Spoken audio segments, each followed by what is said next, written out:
Hi guys, it's Cindy from Part-Time Permies, and guess what we have brought home today?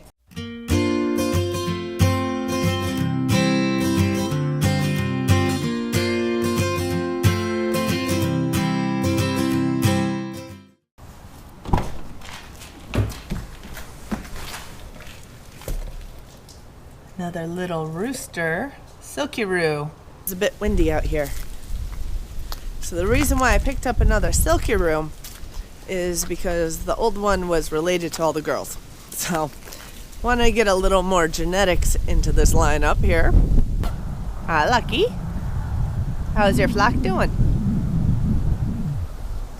Okay, so we picked up this rooster to bring some more genetics into our silkie flock. And what we'll do for the about 1 to 2 weeks is we'll isolate him. I actually think about putting him into this nursery tractor, which I use for broody mamas raising chicks.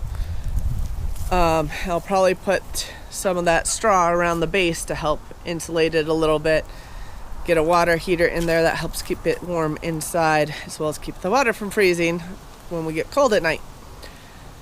But we'll set that up for him and move him in there, and hopefully over the next week or two we don't get any broody girls. I also want to give broody girls eggs. But then making sure he's healthy and everything, we'll move him in to Gus's flock. Over there is a big Gus with his 2 silkie hens here.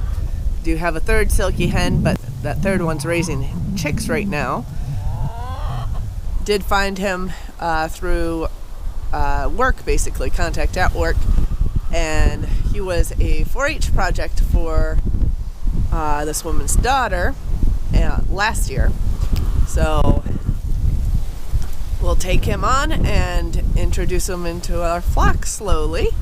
Would you like a new, bigger home instead of this little crate?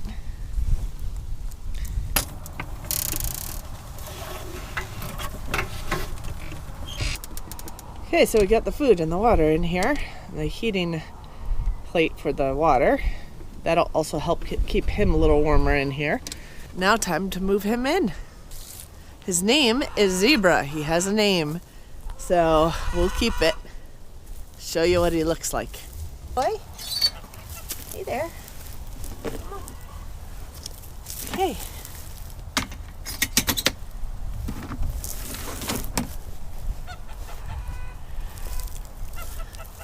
So this is Zebra. He's a silkie rooster, and he'll be joining our flock in the next couple of weeks. But of course, whenever you bring in a chicken or other livestock from outside farm, you do want to isolate them for a short time just to make sure they're not bringing in any diseases or anything. So we'll keep them right here in this nursery coop for the next week to 2 weeks, depending on if we have any other girls go broody, and whether or not we want to give them eggs. But as long as he's looking good for at least a week, I think we should be okay. Okay, buddy, here's your new home, temporary home. Go.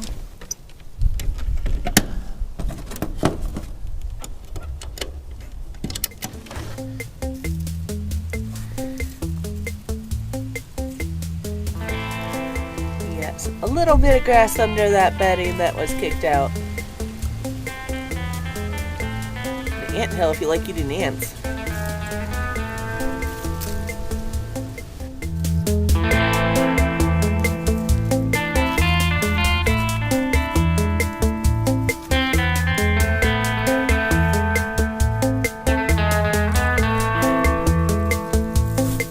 So he should be all set for now. I did put a little bit of straw on this backside just to block some of that cold air and wind. It's really windy today, but it is above freezing. We are getting below freezing at night still. So we got these windows on the side again to block cold air, but also give a little greenhouse effect. We do have some opening up top. That's mainly because you don't want to trap all the air inside. You need a little ventilation, get the moisture out.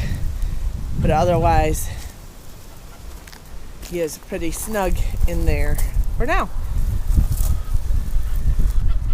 This way he can explore a little bit. He could get some grass. There's a little bit of grass. Of course, there's not much grass this time of year in general, but there's a little grass in there that he can snack on.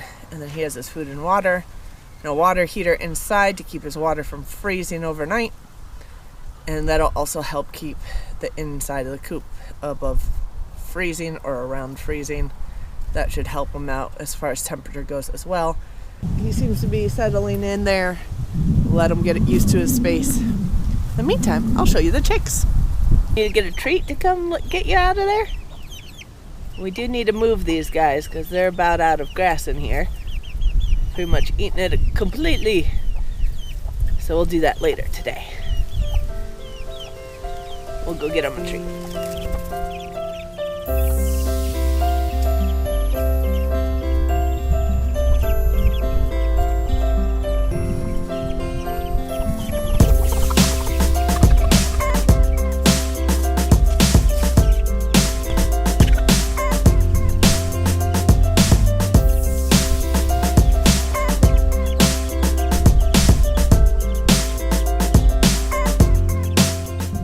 So as he settles in, we'll close out the show. Thanks for watching. Please like, subscribe, and comment below, and I'll see you with our next video.